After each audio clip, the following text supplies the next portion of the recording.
maayar ku-xigeenka magaalada Burco Maxamuud Xuseen Jaamac Xoday iyo maareeyaha wakaalada Burco Ibraahim Yuusuf Jirdi ayaa lagu soo dhaweeyay airportka caasimada dalka Finland ee Helsinki.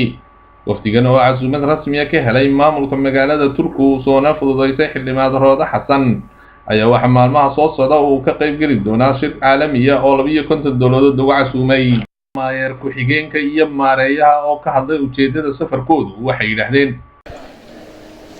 waxay booqashadayadani daba socotaa kal hore waa ku maayarada reer Somaliland wadanka Finland gaar ahaan gobolka Turku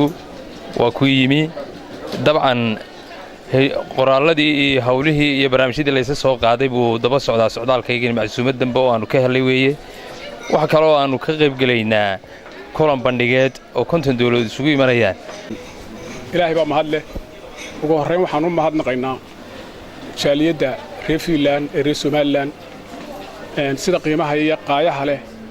ay noo soo dhaweeyeen baanu aad iyo aad ugu mahadnaqaynaa. inta hadda ka gudbo sida uu maayarku sheegay waxay daaran tahay socdaalkaygana wuxuu daaran yahay siminaar caalami ah